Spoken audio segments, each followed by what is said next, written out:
बाला सांगू का कामासनी जेजुरीला जायचं आहे म्हणून? मग त्यात काय, सांगून टाकायचं. ते थोडीच नाही म्हणणार आहे. तसं नव्ह, आधी विचारलं असतं तर तो नाही म्हणला नसता. पण आता आपल्या वस्तीवर ते राक्षस आलं आहे.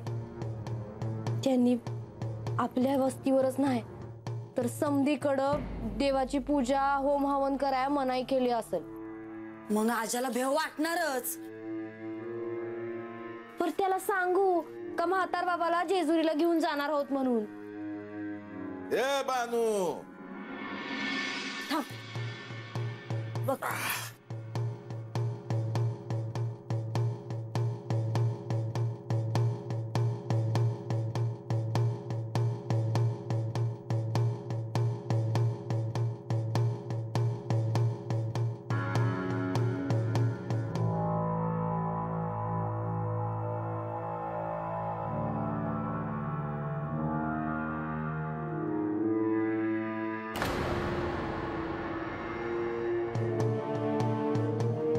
ए बानू, काय सांगायचं आहे? बा, तू जेजुरीला चालला होतास तेव्हा तुला साप चावला, तुझं जायचं राहिलं. पर आता मला जायचं आहे जेजुरीला. अगं पर बानू, अगं वस्तीवरच नाही तर समधीकडं देव देवीच्या पूजेला मनाई केली हाय. हा, तीच काय बरे दिसत नाहीत. आता अशा यायला तुम्हा एकट्याला कसं पाठवू मी जेजुरीला? आजा, आम्ही एकटं नाही काय जाणार.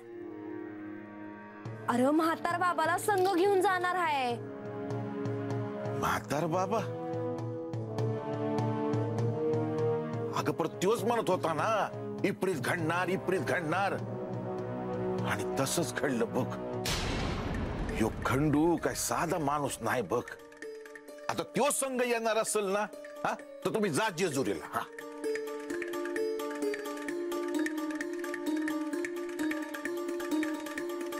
जेजुरीला जाऊन देवासनी विचारणारच आहे म्या का कुठं हायसा तुम्ही.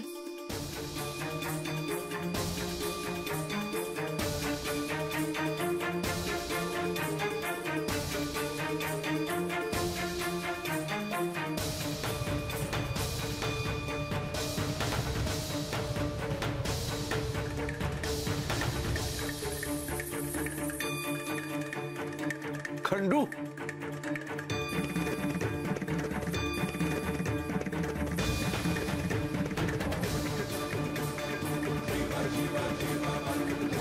अरे बरं झालं आलास तू.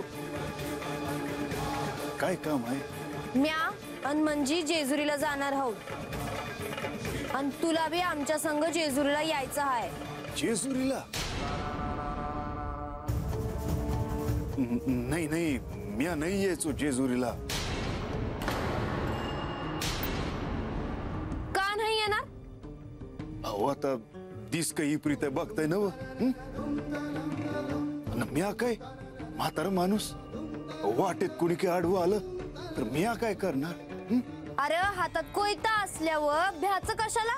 नाही नाही, मला तर लई भ्या वाटतं बघा. कुणाचं भ्याव वाटतंय? अहो त्या राक्षसाचं. हे बानू, त्याची इच्छा नाही ना, राहू द्या. तुम्ही नका जाऊ जेजुरीला. हा, आता कसं बोललाय सा? अहो आता हात कोण कधी कवा येईल सांगता येते वय. तेव्हा म्या म्हणतो, म्या हातच थांबतो.